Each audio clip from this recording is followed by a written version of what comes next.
Ćao ljudi, pozdrav, evo nas u najavljivanoj drugoj sezoni Tomislav Krajačić Talka.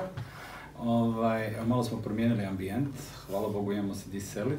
I ono što smo pričali u principu i što ste vi komentirali i što su bile sugestije da imamo više gostiju. I nama se dogodilo to da mi imamo danas u prvoj epizodi našeg prvog gosta. Alex nam dolazi sa engleskog govornog područja, pa ćemo se mi prebaciti uskoro na engleski. Hi Alex, welcome to the first episode of season 2 of Tomislav Krajačić Talk podcast. Thank you for having me. Yeah, so basically we met before, but you came this year. You came for a vacation in Croatia, and you're from Australia. From which town? From Sydney. From Sydney, yes. And we actually, what happened? We had we said, okay, let's have a coffee. Come to my office. Let's talk a little bit. And we ended up talking like 2.5 hours. And then we said, okay, we need to meet up again. Talk shop a little bit. And then we ended up talking again. So basically what Alex is doing, Alex is in communications, am I right? Yep. And he was the communications manager and in the bank. So maybe if you can tell us a little bit about yourself and about your past work experience, Sure. it would be nice. So I started my career in retail banking, so face-to-face working with mums and dads, people coming into banks. And it was really fun. I really enjoyed it. I like working with people, so it was sort of natural for me to do. But my sort of primary skill set was in journalism and communications. So when the time came to sort of progress my career a bit, I decided to try something new, or rather try something I was qualified in. Yeah. So I moved Different approach. Yeah. Yeah, of course. So I moved into a back office role in a large Australian bank. And did that for about 2.5 years. And that was more, again, sort of transactional, working with large investment managers, working with asset consultants, and sort of still working closely with people, but more on the technical side. Mm-hmm. And then an opportunity arose for me to do a bit of a, let's call it a secondment in investment communications. Mm-hmm. I worked in a rather large team for probably another two years. Mm-hmm. And that was really great, working with super smart people, very highly knowledgeable, very accomplished, and kind of learning about how they saw the world and how they changed their approaches and talk to investors, talk to clients, talk to just run-of-the-mill people. And it was really, really beneficial for my development. Mm-hmm. And then I got an opportunity to work at a very large Australian international bank, doing internal communications, so talking to staff. Mm-hmm. And that was, again, very different. It's a completely different skill set, but it teaches you a lot about yourself, and it teaches you to be a bit more introspective, because essentially what you're doing is talking to people, and talking to people is very individual. Yes. It's not one size fits all. But basically what it is okay, banking industry is really an old industry. Yeah. And we all tend to think that we know how it works, so it works in a certain way. But in this last, I would say, decade or a little bit more, with all the technology and all the communication differences, it became different. The customers became different, and there's still a lot of companies, a lot of banks and a lot of subjects in the financial industry that maybe are not still aware, but it's changing. It's getting different. Most obviously with the development of the technology and the newest technology and the social media and everything, and the way that people want to use the products, it's changing. So it's a high. I would say it's a high. It's a difficult. It's a challenge. I would say it's a challenge for communication, especially because people tend to want different things, different approach. It's certainly true that the industry is constantly changing. The one big thing that impacts banking more so than most other industries is that it's highly regulated. So there are very strict regulations on what you can and cannot say. And you have to frame everything you say within the scope of legal qualification for those words.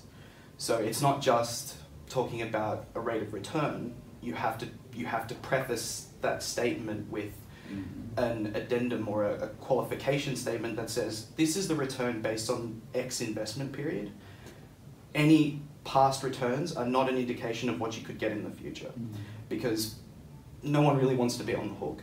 You know, it's not just illegal, it's also kind of immoral, because you're essentially, without those regulations, you're using performance as a justification for future investment, but you can't guarantee it. So you're constantly in this mode of treading lightly. You can't say things explicitly, you have to say them in a more roundabout way. And it is just the nature of the industry. And it's not just banking, it's most highly regulated industries, so healthcare, utilities, any government work, they're all highly regulated. But those are also the industries and the organizations that are ripe for change because of the influence of technology. But at the end, communication is a great challenge here, because what we talked about in those meetings we have, or the sit-downs, or coffees, or whatever you want to call them, it's about different approach, and it's about different approach in communication. As we said, I'm a huge fan of I mean, I work in advertising. You work in communication, and as we said, I think in the next 5 years we're gonna have to erase the advertising part of the communication part of I mean, advertising in the communication agencies, because people do not tend to get approached or touched by the advertising anymore as different ways of communication. So in banking industry it's the same. Okay, it's regulated. It was always somehow regulated, maybe a little bit less in the beginning, but now it's more regulated because of the things that happen. Especially, it's like airplane tragedies or stuff. Every time something crashes, we tend to learn something new. So what we learned in 2008, we learned that we need a strict regulation. In Croatia, we had a thing with banks, with Swiss francs, and a lot of people got hurt. It was a little bit about banks, a little bit about people not reading the contracts and stuff, and it was hard for certain people. Some people went under because of it. But in the communication, we still need to sell the products, and that's what you were basically doing in making the communication towards customers, because at the end, the customer is the one who chooses, and the customer is most important one. So, what was the skills and what you were using? Because what we see here still today in banking industry is a lot of TV advertising, a lot of point of sale communication, and a lot of different. I mean, a lot of same approach to the different background, or to the different people and the different mindset which developed in the last 10 years. What were you using in your market? So the biggest thing that we did was we used a lot of face-to-face. Okay. We had a stable of portfolio experts who knew about the investment space, who worked closely with the fund managers, and they would go and talk. They'd get sent all over the country to talk to investors, individuals, people who put their money in the fund and wanted to know about how the fund was performing, what it meant for them. And these, the remit for them was not to go and talk about the fund. They were experts on their field. So they were there to answer questions. Any question, it could be anything. At the time, we were going through the Greek debt crisis, so there were a lot of questions. So what does this mean? What does this mean for my investment in global equities? And their biggest value add was that they understood what motivated people. It wasn't just about money, it was their attachment. And it's the same whether you're talking about investing $100,000 into a private fund or whether you're depositing money into the bank. You're personally connected to it. So if you're personally connected to something, you have to rationalize that thing relative to that connection. And that's why we did a lot of stand-up work. We got our portfolio specialists trained in storytelling, in understanding the value of people and understanding how people operate. And these guys were, you know, seasoned professionals, very, very good at what they did. Okay, now we're talking. So basically what we have here, it's a storytelling in the part of it's not about hard sell anymore. No. It's not about coming to people. Okay, so the banking industry has loads and loads of different I don't know, levels of.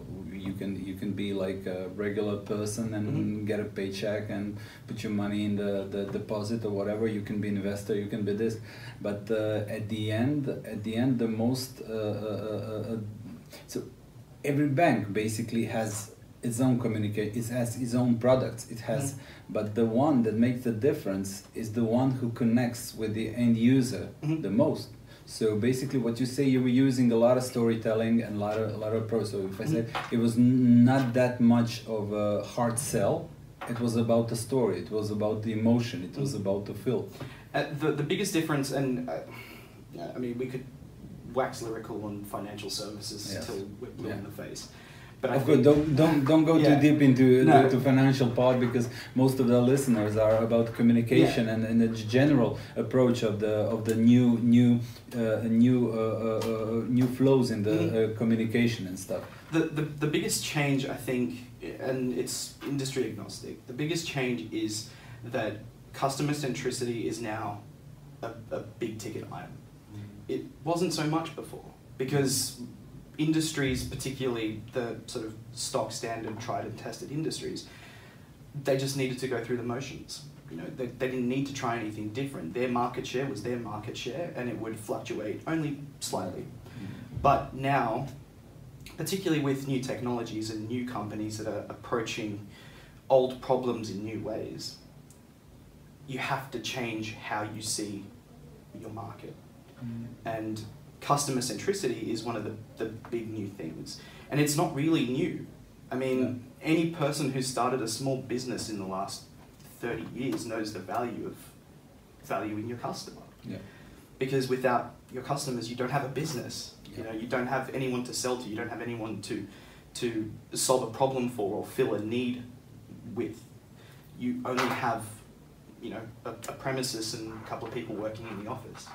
That's not a business. Without a market, without someone to target, without someone to talk to, what's the point? You may as well just shut the doors, turn the lights off and go home.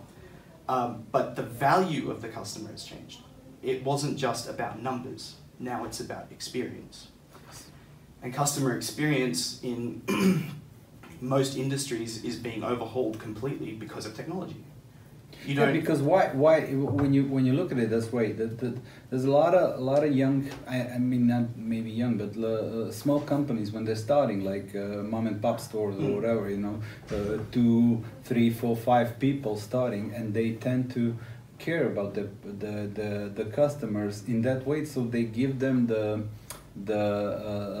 additional effort or additional content or additional something for them, which is not necessarily a product free 3+1. They give you something. They give you something, a little bottle of something, little show of appreciation, and when you go big.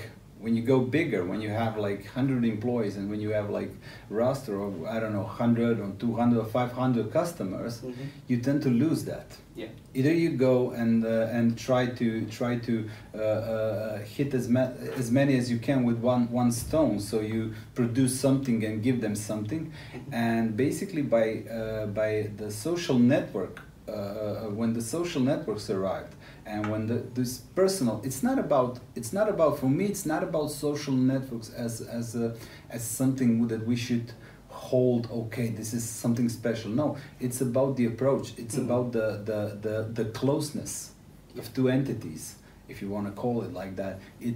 We're much closer, and we can use it to personalize our communication or our care about each other. So basically what happens is, for the last 10 years, people can experience that, because the thing is, in Croatia is a fairly small market.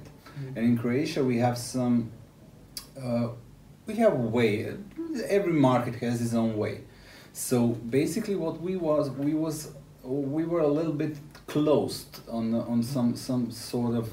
You didn't have that many influence from the foreign world. Now, if you look at the customer, if you have, I don't know, if you have a brand, if you have, it doesn't matter what it does. It's financial brand, it's the retail brand or whatever.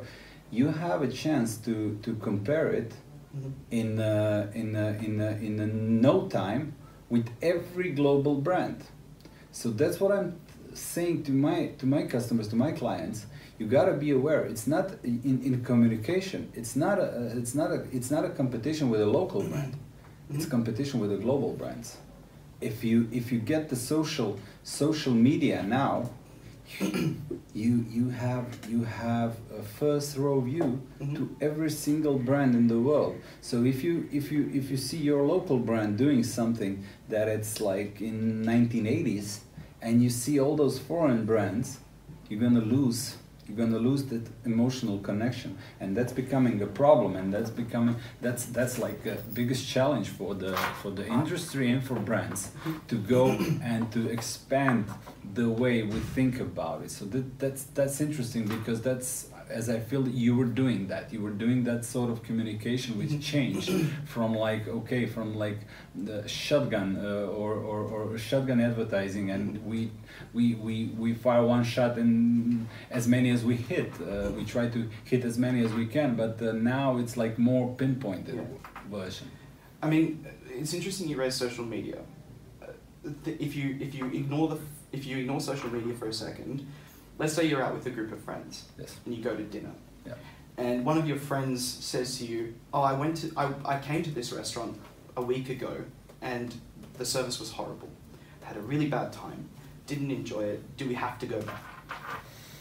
At that very moment, it's not just them that has doubt; it's everyone that's going. Yeah. And it's poisonous. It is.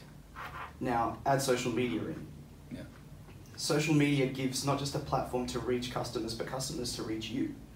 Now, if a customer has a complaint and that complaint's not dealt with, it's public and it's permanent. It is. So you lose opportunity to keep your customers happy the more you ignore what their needs are. The more you push it to later, the more you view them as a pool of people instead of individuals with different concerns. And as you say, you're not just competing with the companies in the same industry, you're competing globally. Yes. And social media doesn't take sides. Social media doesn't have it's just a platform. It's just a platform and a medium to drive the information from side A to side B. Yes, and what happens now, and it's the most interesting time, I would say, for the advertising industry.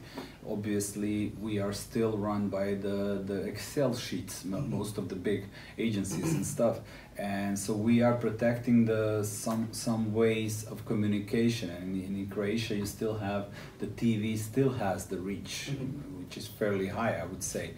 But when you look at it from the different perspective, it's going down. It's obviously, and we all know it, and the social media communication, especially for that reason, because people use it, people go there, people educate, people get influenced on it, and what we need to do and what brands needs to do is adjust the communication.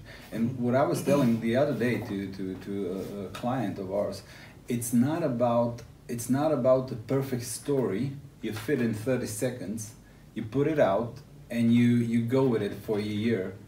It's not acceptable anymore. It's about a lot of content, a lot of videos, a lot of photos, a lot of communications, and it doesn't necessarily. It's not necessarily that it has to be low quality, but it can be. You don't need to overproduce the communication and use one piece of communication because it's not working anymore. Yeah, it's different Because as you say, those friends came, something happened, you need to use, and the social media and communication today lives in this world, because communication is so in front of us. We can communicate the way we never had a possibility. So now you have to adjust your communication. We cannot talk about things that happened like 7 weeks ago or 7 months ago, because it's irrelevant. Yeah. It's really irrelevant. So basically when you're planning, if you plan 1 year ahead, and if you said, okay, in March we're gonna have, now it's, I don't know, it's September, and in March we're gonna have this, and how can you tell? Because in March something's gonna happen, some micro situation is gonna appear. You need to tend it at the moment. So it's gonna be real challenging, and it's gonna be different. It's gonna be different setup in the creative industry to take care of that. Yeah. And I think the biggest thing as well is communication and storytelling. The way that they've often been positioned in the past, people assume that they're linear, that they happen in a logical order, and that from the start to the finish, it's a very sequential order of events. In reality, it's more like choose your own adventure, because something happens and you can't communicate it the same way as you planned to do. Of course. Some market shift happens, and you thought you were a leader and now you're chasing. You've got to change how you approach. You've got to change how you see your world. Yeah. And then you also have to consider how your customers see that same world. Yes. The biggest thing that I noticed, and it's sort of, I find it quite interesting, is when you go to any company's website and you look at their values. If the customer isn't the first thing that they value, then the order is wrong. Because if it's internal first, then you see how they operate with their communication, you see how they operate in the public eye, and you can look at social media, you can look at any data point you want. But fundamentally, the customer needs to be first. Number one, of course. And if you maintain that the linear logic is what's going to carry, then the customer isn't first anymore. Yeah. So you can say that they're first, but if you take the same approach, then they're not. So you have to mirror the environment that you're in. You have to adjust and adapt. And it's the same with any industry over time. You can see the number of companies that have closed doors because they've just assumed that we've always done it this way. This is the way it's always going to be. And if we change anything, we'll fall away and die. Well, if you don't change anything, you're going to fall away and die. So what's the alternative? Yeah. Better to try something and have the same result and then learn from that than do nothing and go, oh, if only. Because regret is poisonous. Of course. And it can manifest in different ways. You look at how some large organizations deal with customer complaints, as an example. They might take a one-size-fits-all approach. They might have a generic line or a generic statement. Yeah, like a notebook or guideline. Or like just an automated email that comes out. Yeah. And a customer receiving that email will go, so they're going to call me, they're going to talk to me, and they're going to email me, like what happens next? Because this isn't enough. This doesn't answer any of my questions. It doesn't address any of the concerns I have. And yet I'm still sitting here with these concerns and with this frustration, and nothing's happened. But the flip side to that is, if there's a certain degree of agency that has to happen on both sides. The customer has to feel like they've got somewhere to go to have their concerns addressed, and the organization has to have a method of communicating to those people so that those concerns don't arise. And that's the big shift in customer centricity. You shouldn't be solving a problem that exists, you should be also working to anticipate problems that haven't happened yet. Yeah, because what we can anticipate, because people are getting smarter and smarter. I use the thing when in my old firm, it was the production firm, the printing firm, and just around those 2000s, early 2000s, when the computers start to go into every department and stuff. Before it wasn't that much. And I saw a guy. He was a great guy. He was like a basic worker, He was like a help on a machine and stuff. And one day it was like in the second shift, in the afternoon shift, I came in and I saw him in the computer, you know. And I go there and I say, "Hi, what are you doing?" You know, and he was like a little bit frightened at the beginning. So no, I'm just looking. No, I said, "Don't worry about it. It's not a problem you use in a computer." But I wanted to see what are you doing? And see, I was checking something out for my son. He is in a cook school or whatever. And it hit me, and I said, you know, people are getting more and more information. So basically what we had then was the world where in the close communities, in close families, certain people had their way of viewing the world around. And you were always like because the way of functioning in the early 20th century and in end of 19th century, it wasn't about creativity. It was about the production. It was about the factories. It was about you doing 8 or 10 hours the same job.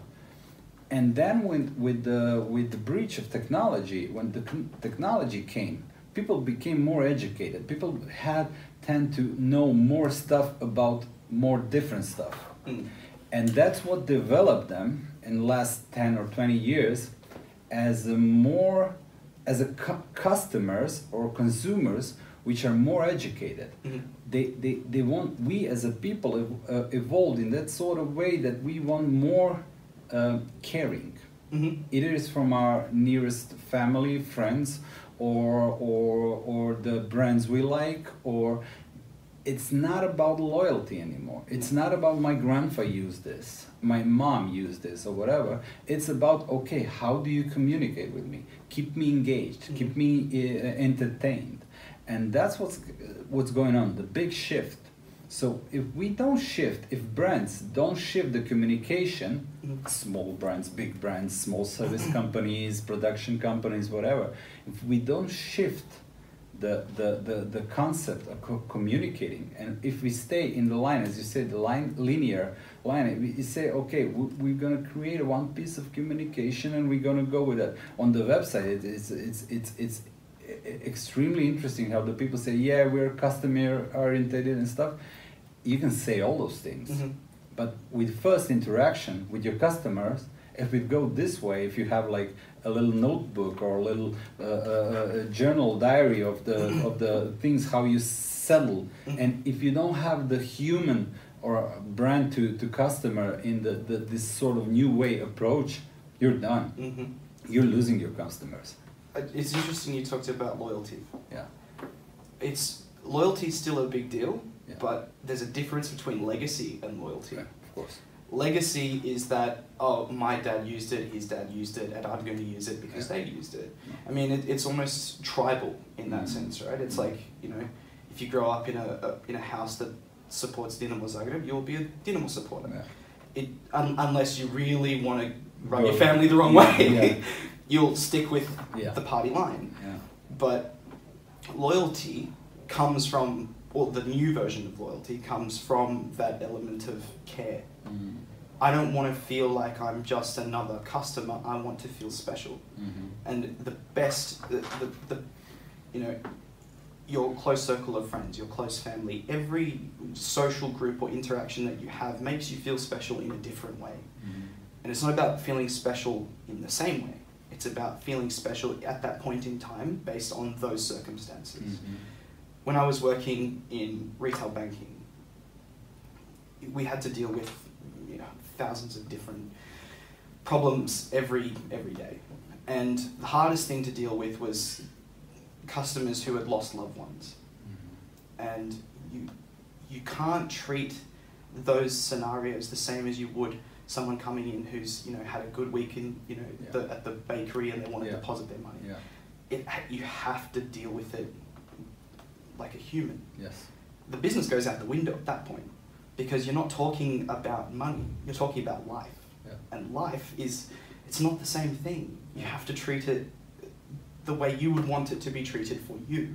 So it's very personal and you have to deal with it gently.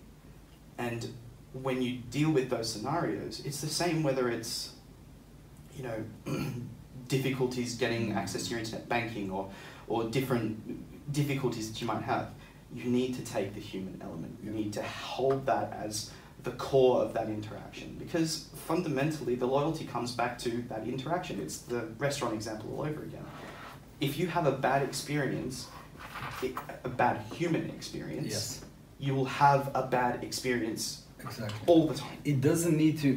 It doesn't equals. It doesn't equals. So the bad experience, the bad brand experience, is not that big as a bad human experience. Mm-hmm. If you go and address this thing, Mm-hmm. and if you address it to people who are in charge of taking care of that problem, and if you feel and get the unhuman touch, Mm-hmm. then it's a deal breaker. Yeah. So we still have, for example, I don't know, telecommunications and stuff. Something happens. Your line doesn't work. Mm-hmm. You have some shortage or something. Things happen. But if you go and if you have the human approach and the human touch from the other side, and we're not saying that all the people working in the customer service needs to be like your mom or pamper you, Mm-hmm. but the level of professionalism Mm-hmm. and the level of communication needs to be on that human side. Yeah. You need to show that you care, not maybe from your heart, but from your stance as a first line of that brand, of that company. Yeah, and it's interesting. You look at a lot of, let's say, when you have shareholder meetings. Yeah.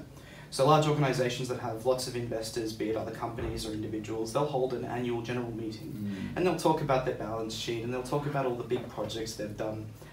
But seldom do you hear them talk about people. They might sort of package it in a very different way, but it doesn't.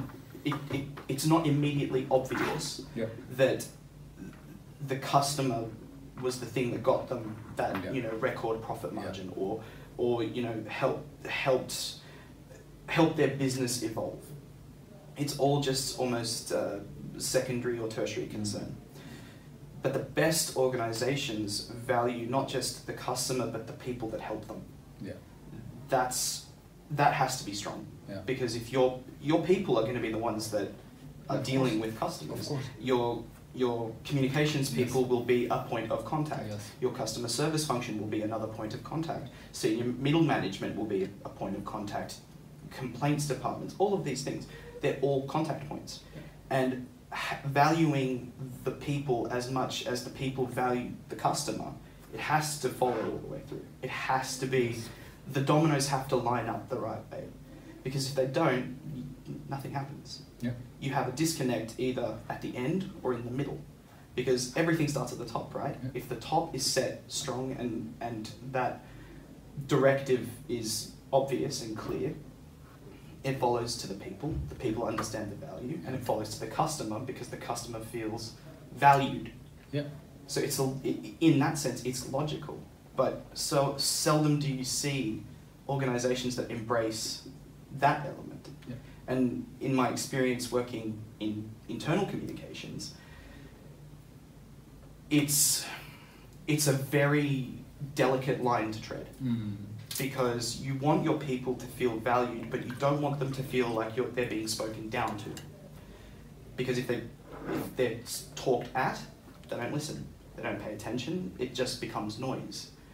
If they feel valued and they feel cared about, then they will pass on that care to the next layer down. So do you think that the business generally is getting more humanized than we even can accept it or think about it? I think it has to. Yeah. And I think it's just dependent on the business at the pace that it happens. Mm-hmm. Because the organizations that are the most resistant to change often find themselves chasing. And the organizations that take those shifts in the market in their stride often don't feel that change happening. It's just natural. It's like a duck on a pond. You see a duck, you don't see the legs treading underneath. Yeah. But the duck is the duck. Yeah. Now those organizations, they're just on the pond, chilling out, enjoying themselves, because they don't don't need to see the wheels turning. They just know that it happens. The organizations that are more resistant, they focus more on the feet pedaling underwater. And that's I think where we're kind of at this point. I think some organizations are not better suited, but better prepared. Yeah, and it depends on how long you've been dealing, or how do you approach this point, because there's a lot of small brands arising now in this moment, in whichever industry you want to talk about, because the communication with those who understand the relevance of, they need to be relevant in their customer's mind. They know how to tell a story, and the story, if it's engaging, if it hits your emotion, if it hits your way you think you need to live your life or whatever, you can make a success.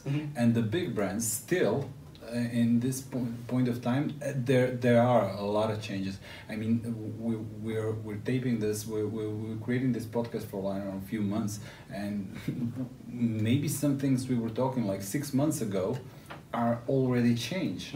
And that's how the things change first. And as I said, I'm not here to shine the light, you know, for anybody, but we're simply commenting, and it's really going rapidly fast.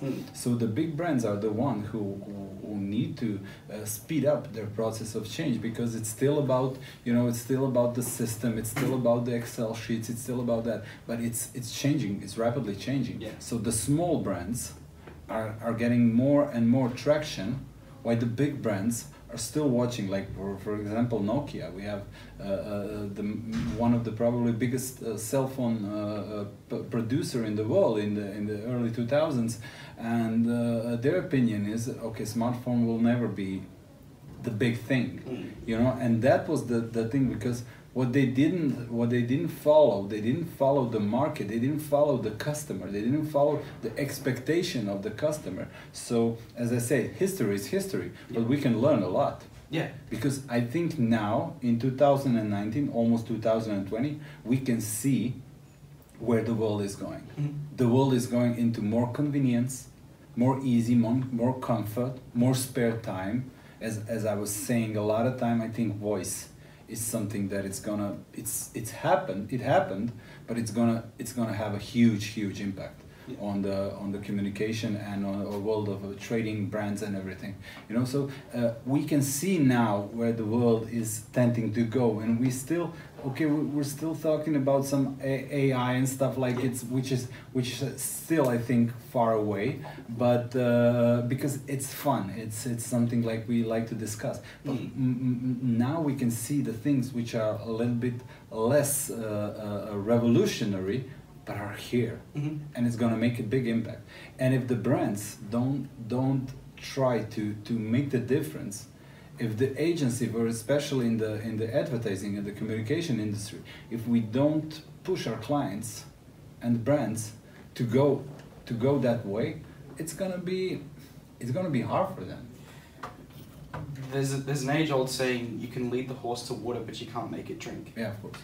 And I think it's interesting when you look at larger organizations versus the smaller startups that are trying to take over that space. The larger organizations, if you really think about it, have all of the necessary tools to be able to adapt to change faster. But there's a risk. The more you have, the more you have to lose. Smaller companies, they live on risk, because they could disappear tomorrow. So why not take your shot? Now, for many reasons, not just go and create your own path. It's many reasons which could kill you. I know. But the logic would dictate that the larger organization would take less risk, or sorry, it's a calculated risk to adapt rather than just preserve what they've got. Doesn't follow though. Smaller organizations prey on inefficiency and inaction in industries with large incumbent organizations. That's where the edge case is. That's where the edge-wise entry point is.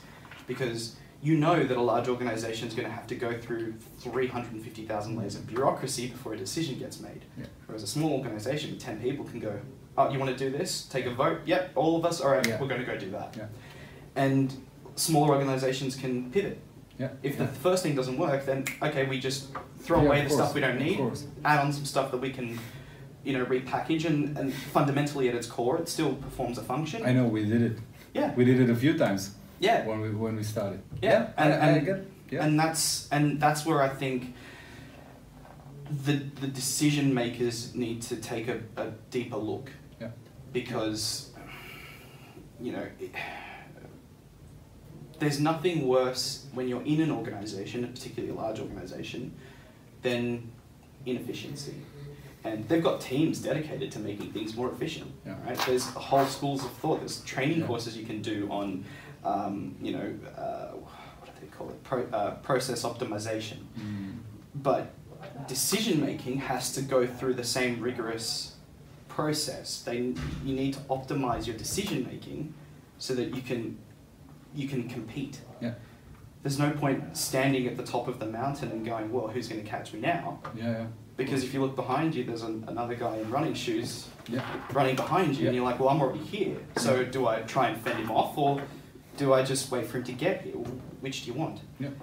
It's the decision makers that have to make conscious and proactive decisions to remove some of the obstacles that stand in the way of potentially more success. At the end, what I say, it's you know, okay, business is business. It's gonna be challenging, always gonna be hard in some sort of way, especially entrepreneurship and stuff. But what keeps me going is that we are in the position of we're gonna be in the first row for some interesting time and interesting changes. And on that note, Alex, I would like to thank you for coming. It's our first international guest. I hope it's not going to be a last, and it's going to be, I hope Alex is going to come back. So for the end, in a few words, how did you like Croatia? How do you like it? I loved it. You loved it? Yeah. I come and go every couple of years. I love coming here. It's one of my favorite places to be. It feels like home. And that's good to hear. It's for our sponsor, the Croatian tourist board. No, I'm fucking no. We don't have sponsors yet. If you want to come, Nika, should we have a sponsor or? I'm all up for that. Yeah, maybe a big brand or something, shiny brand, like a jewelry brand or whatever. Put something. They get us chains and sponsor the whole podcast. I'm exactly. Up for that. Za naše drage Hrvate, Hrvatice, ljude iz regije, hvala vam puno na slušanju, na gledanju isto. Na YouTube imate ono malo zvonce koje stisnete, dogodit će se nešto, piše pretplati me, nećete ništa platiti, samo ćete biti pretplaćeni da dobijete da dobijete notifikacije kad izlaze novi podcasti, naše novi videi i nove stvari. Alex, hvala ti još jedanput, ljudi, hvala vam na svemu i vidimo se za tjedan dana. Lijepi pozdrav, ćao!